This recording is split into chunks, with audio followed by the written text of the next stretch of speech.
Olá, meus amigos, meus irmãos.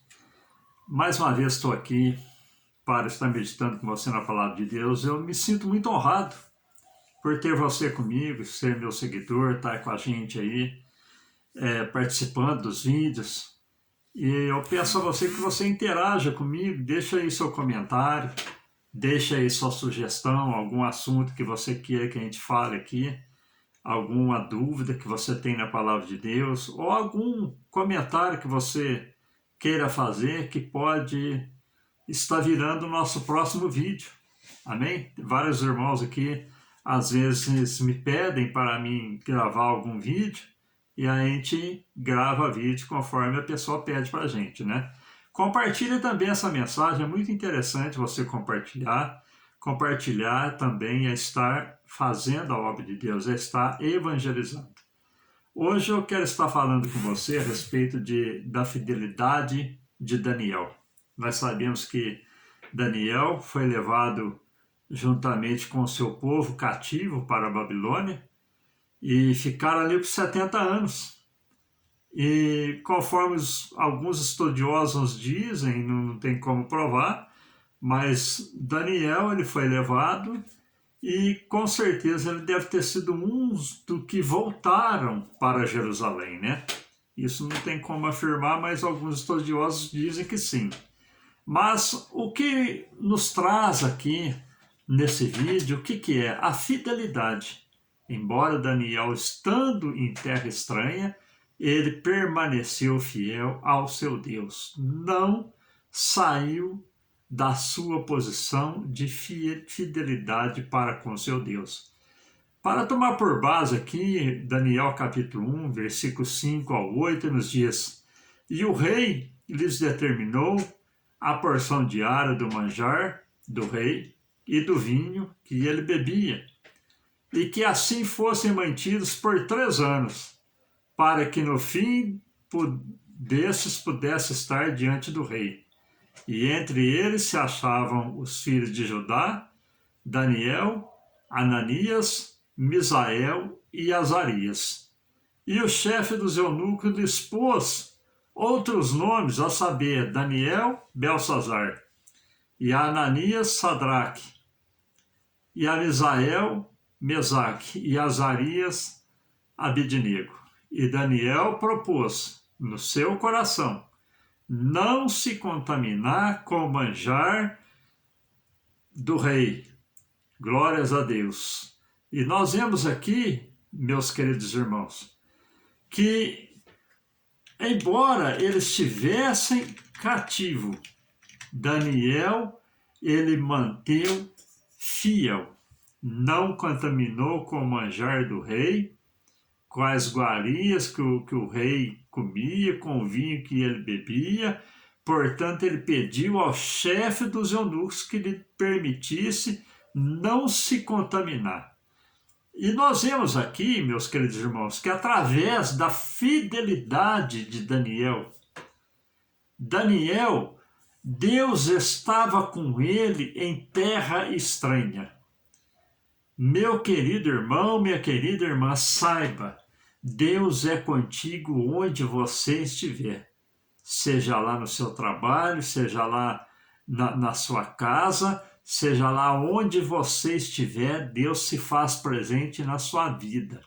Aleluia. Assim como Deus se fez presente na vida de Daniel e dos seus amigos, Sadraque, Mesaque e Abidnego.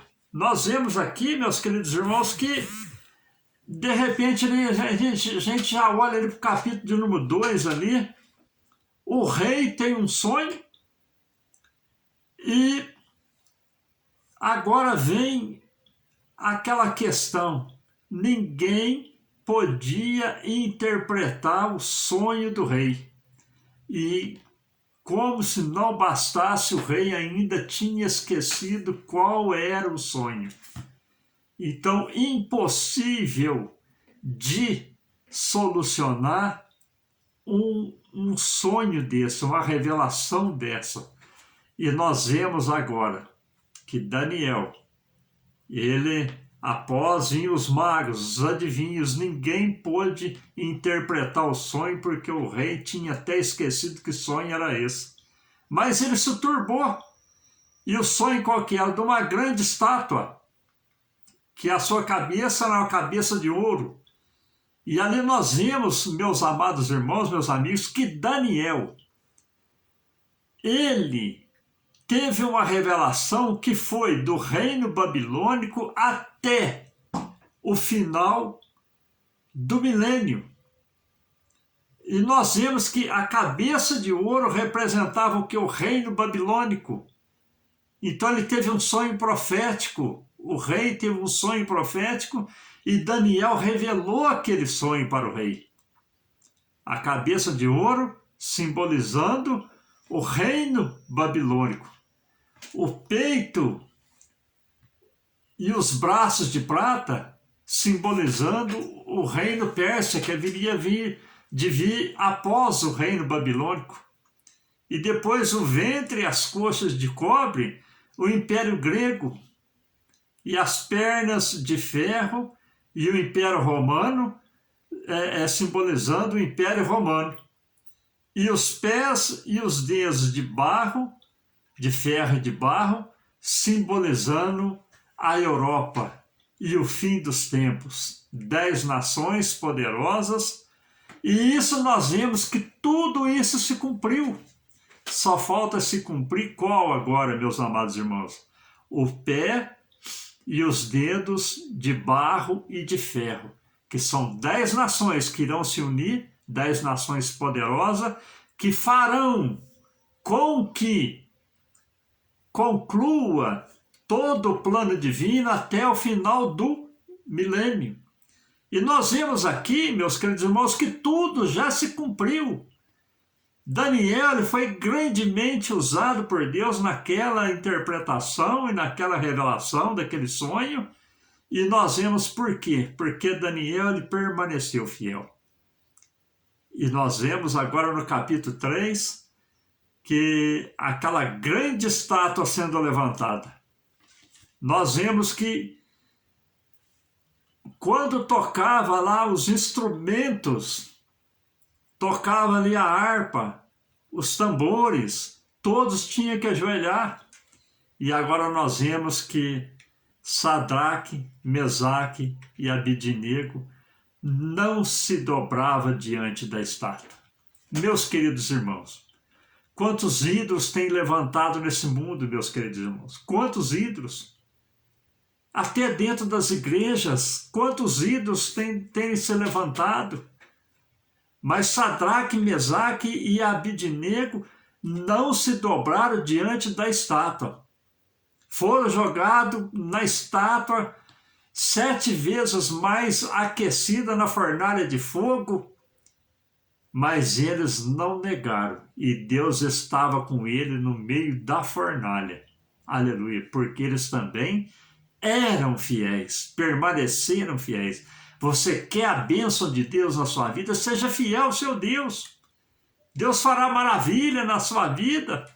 Deus fará coisa extraordinária na vida daquele que é fiel.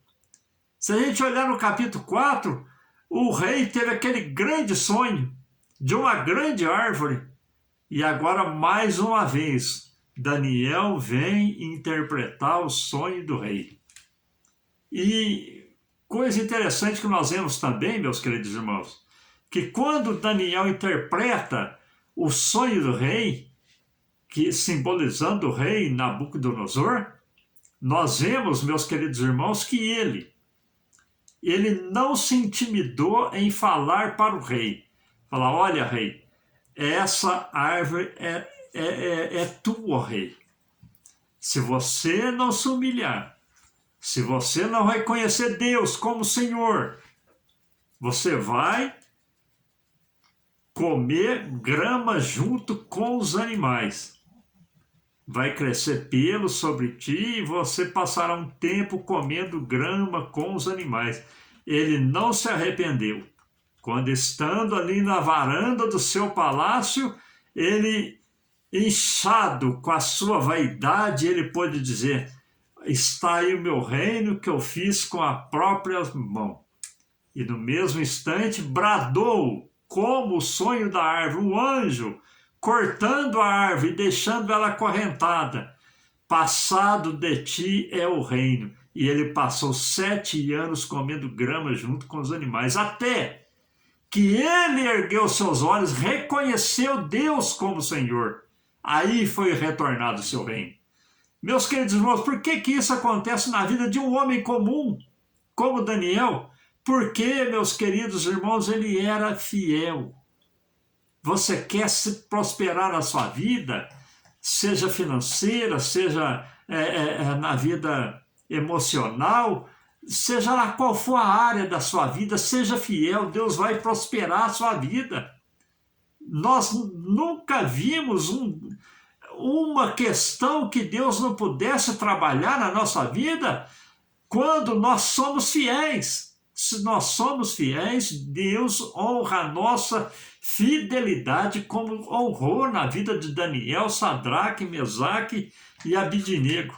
E nós vemos também, meus queridos irmãos, que no capítulo 5, agora o que acontece?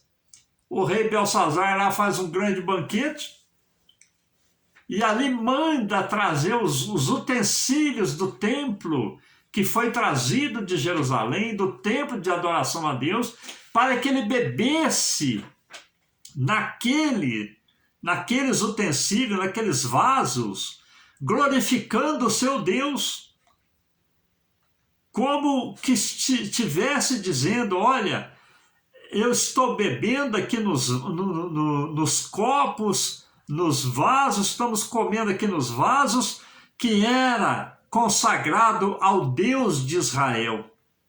E ali agora, de repente, aparece aquela mão escrevendo na parede estucada do seu palácio e chama Daniel novamente. Daniel permanecia fiel. Daniel pôde revelar aquela escritura. Mene, mene, tekel, farsim, pesado fosse na balança e fosse achado em falta. Daniel com certeza já estava passado da meia-idade e continuava na sua fidelidade e repreendendo o rei, não temendo o rei. Falou a verdade para o rei. Meu querido irmão, fale a verdade para o seu próximo. Mostra que tem uma salvação através de Cristo Jesus, que tem uma vida eterna para o homem alcançar. Daniel, ele não temeu. E quando ele revela a mensagem para o rei Belsazar, agora ele dá também a sentença para o rei. Pesado fosse na balança e fosse achado em falta. Naquela mesma noite, o rei morreu. Meus queridos irmãos, o que nós vemos com isso? Fidelidade. E a fidelidade de Daniel era tanta que de repente agora aquelas pessoas que conspiravam para pegar o seu lugar, para assumir a sua posição, porque ele era bem cotado no reino, e eles diziam, não achamos falta nesse moço. O jeito de nós acharmos falta nesse moço é através do seu Deus, porque ele não é infiel para com o seu Deus. E ali fizeram um edito para que por um espaço de tempo ninguém buscasse a outro Deus, e ali Daniel, ele não deixou de orar. 3 vezes por dia ele buscava a Deus, ele orava a Deus, ele clamava a Deus. Ali foi declarado para o rei que Daniel estava buscando o seu Deus. Foi jogado na cova do leão, mas ele não temeu a trama daqueles que queriam o seu mal. E 3 vezes por dia ele estava orando a Deus. O próprio rei profetizou o seu livramento quando ele foi lançado na cova dos leões. Ali no versículo 16 do capítulo 6, o rei pode dizer para ele, o teu Deus, a quem tu serves continuamente, te livrará, porque Daniel dava testemunho que era servo de Deus e o próprio rei pôde testemunhar que Deus haveria de livrar Daniel da cova dos leões. Glórias a Deus. E nós vemos que ali no versículo 22, e chegando-se à cova, o rei clamou a Daniel com voz triste, e disse o rei a Daniel: Daniel, Daniel, servo do Deus vivo, dar-se-ia o caso que o teu Deus, a quem tu serves continuamente, tenha te livrado dos leões. E dentro da cova, Daniel pôde exclamar e dizer: ó rei, vive para sempre. O meu Deus, aleluia, enviou o anjo e fechou a boca dos leões, para que me não fizesse dano, porque foi achado em mim inocência diante dele, e também contra ti, ó rei, não tenho cometido delito algum. Meus queridos irmãos, a fidelidade de Daniel levou para que ele fosse poupado dos leões. Glórias a Deus. Meus queridos irmãos, e do capítulo 7 para frente, Daniel agora tem a revelação do Apocalipse. E quando nós vemos do capítulo 7 em diante, nós vemos que tudo que Daniel revelou cumpre integralmente no livro do Apocalipse. Agora ele vem falando a sua primeira visão da estátua foi até o final do milênio, e agora do capítulo 7 para frente ele revela o Apocalipse, o final dos tempos. Depois João vem e confirma escrevendo o Apocalipse. Meus queridos irmãos, o que é isso? A fidelidade de um homem que estava em terra estranha, mas não deixou de servir o Deus que está em todo o universo. Embora ele estivesse em terra estranha, mas Deus estava com ele ali na Babilônia. Glórias a Deus. Deus está contigo onde você está, meu querido irmão, minha irmã. Creia. Seja lá qual for a situação que você está, que você se encontra, seja lá qual for a porta que estiver fechada, seja lá qual for a circunstância que você estiver passando, seja lá qual for a circunstância, Deus é na tua vida se você for fiel. Se nós permanecermos fiel, Ele vai ser fiel conosco. Se nós formos infiéis, Deus ele não muda, Ele continua sendo fiel. Glórias a Deus. Portanto, meus queridos irmãos, o testemunho de Daniel, o testemunho de seus amigos, a fidelidade desses moços, que sirva de um elevo espiritual muito grande para nossas vidas, em saber que nós estamos em terra estranha, mas a nossa morada não é aqui. Vamos permanecer fiel para que a palavra de Deus cumpra na nossa vida. Amém? Que Deus te abençoe, meu querido irmão, minha irmã. Que Deus prospere a sua vida cada vez mais. E que a palavra de Deus cumpra nas nossas vidas através da nossa fidelidade ao nosso Deus, porque Ele é fiel. Fiquem todos com Deus. Amém.